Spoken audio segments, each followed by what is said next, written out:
Hi అండి, welcome to our channel. ఈరోజు video వచ్చేసి ఎంతో ఆరోగ్యానికి మేలు చేసే అవిసె గింజల లడ్డూను ఎలా తయారు చేయాలో ఈ వీడియోలో చూడండి.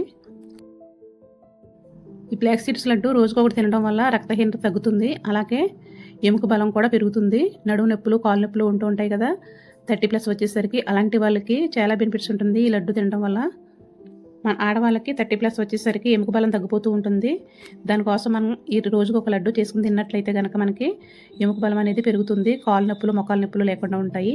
ఒక 200 గ్రాములు అవిసె గింజలు తీసేసుకుని లో ఫ్లేమ్ పెట్టుకుని వేయించుకోవాలి. ఆయిల్ ఏమి వేయకూడదు, నెయ్యి వేయక్కర్లేదు, ఓన్లీ డ్రై రోస్ట్ చేసుకోవాలి. అవి వేగిన తర్వాత తీసేసుకుని ఒక అరకప్పు వరకు నువ్వులు వేసుకోవాలి, తెల్ల నువ్వులు. అవిసె గింజలు ఒకదానితో లడ్డు చేసుకోకూడదు, ఎందుకంటే వేడి ఎక్కువ ఉంటుంది అవిసె గింజల్లో. దాంతో అది ఒక కప్పు ఉంటే కనుక వేరే నట్స్ వేసుకోవాలి. అరకప్పు నువ్వులు వేసాం కదా, పావు కప్పు నువ్వులు, పావు కప్పు పల్లీలు కూడా వేసుకోవచ్చు. అవి కూడా వేగిన తర్వాత ఒక పావు కప్పు వరకు బాదం పప్పు, అలాగే ఒక 2 టేబుల్ స్పూన్ల వరకు పల్లీలు, ఒక 2 టేబుల్ స్పూన్లు పుచ్చపప్పు వేస్తున్నాను. సన్ఫ్లవర్ సీడ్స్ అయినా వేసుకోవచ్చు. సన్ఫ్లవర్ సీడ్స్ అలాగే గుమ్మడి గింజలు కూడా వేసుకోవచ్చు, పంప్కిన్ సీడ్స్, అలాగే జీడిపప్పు కూడా వేసుకోవచ్చు, ఒక 2 స్పూన్ల చొప్పున. అవేమీ లేకపోయినా కూడా అవిసె గింజలు, నువ్వులు, పల్లీలు వేసుకున్నా సరిపోతుంది. ఆ 3 కూడా సరిపోతాయి. ఇవి చల్లారిన తర్వాత మిక్సీ పట్టుకోవాలి. మిక్సీ పెట్టేటప్పుడు మనం ఒక 4 వరకు యాలకులు వేసేస్తామంటే కనుక ఫ్లేవర్ బాగుంటుంది. ముందు అవిసె గింజలను మిక్సీ పట్టేసుకోవాలి. మరీ మెత్తన చూర్ణంలా కాకుండా కొంచెం లైట్గా కోర్సుగా పట్టుకోవాలి. ఇవి పట్టేసుకున్న తర్వాత కన్మా పప్పులు ఉన్నాయి కదా, అవి కూడా పట్టుకోవాలి. మెత్తగా పట్టేసినట్లయితే పళ్ళకు అంటుకుపోతుంది. ఈ 2 కూడా మిక్సీ పట్టుకున్న తర్వాత ఒక కప్పు బెల్లం పొడి తీసుకోవాలి. బెల్లాన్ని చిన్న చిన్న ముక్కలు కింద కొట్టేసుకుని మిక్సీ పెట్టుకోవాలి. ఇప్పుడు ఇవన్నీ పొడి అంతా కలిపేసుకుని, మొత్తం అన్ని పొడిలో కలిపేసుకుని దీన్ని కూడా కొంచెం బెల్లం పొడిలో వేసేసుకుని మరోసారి మిక్సీ పట్టుకోవాలి. అప్పుడే మనకి లడ్డు చుట్టడానికి నెయ్యి అవసరం లేకుండా బాగా వస్తుందన్నమాట.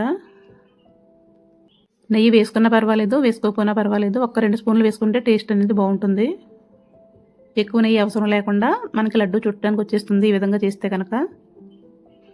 మొత్తం బెల్లంలో పొడంతా ఒకసారి బాగా కలిపేసుకుని ఒకసారి మిక్సీ పెట్టుకోవాలి. ఇప్పుడు మొత్తం పొడంతా కలిపేసుకుని ఈ బెల్లం పొడిలో కలిపేసుకోవాలి. ఈ అవిసె గింజలతో చేసిన లడ్డు తినడం వల్ల హెయిర్ ఫాల్ అనేది తగ్గుతుంది, అలాగే కంటి కూడా చాలా మంచిది. దానికి దీనికని కాదు, మొత్తం బాడీ మొత్తానికి మేలు చేస్తుంది. ఎదిగే పిల్లలకైనా సరే, అలాగే పెద్దవాళ్ళకైనా సరే చాలా మంచిది. ఈ బెల్లం అంతా చేతితోటి మనం ఎలా కలిపేసుకున్నట్లయితే మొత్తం బెల్లం అంతా కలిసిపోతుంది. ఇప్పుడు ఒక 2 స్పూన్లు నెయ్యిని వేడి చేసుకుని వేసుకుందాం. మంచిది కదా అని 2-3 లడ్డూలు తినకూడదు, రోజుకు ఒక లడ్డు తింటే సరిపోతుంది. ఎందుకంటే నువ్వులు, అవిసె గింజలు కూడా వేడి చేసే గుణాన్ని కలిగిస్తాయి. దానికోసమే వేరే నట్స్ కూడా వేసుకున్నట్లయితే కవర్ అవుతుంది. ఇప్పుడు మనకి ఏ సైజు కావాలో ఆ సైజులో లడ్డూలు చుట్టుకోవటమే. చల్లారిన తర్వాత కాకుండా ముందు వేడిగా ఉన్నప్పుడే నెయ్యి వేసాం కదా, వేడి నెయ్యి, అప్పుడే లడ్డూలా చుట్టేసుకుంటే మనకి గట్టిగా వచ్చేస్తాయి, పిండిలా రాకుండా. ఈ లడ్డూలన్నీ చుట్టేసుకుని ఒక ప్లేట్లోకి పెట్టుకుని కొంచెం ఒక 10 నిమిషాలు బయట ఉంచేసుకుని ఒక డబ్బాలో స్టోర్ చేసుకున్నట్లయితే కనుక 1 రోజుల వరకు నిల్వ ఉంటాయి. అదే మీరు ఫ్రిడ్జ్లో స్టోర్ చేసుకుంటే కనుక 2-3 నెలల వరకు నిల్వ ఉంటాయి. అంతేనండి, తప్పకుండా ట్రై చేసి చూడండి. మోర్ వీడియోస్ కోసం please subscribe. Thank you for watching.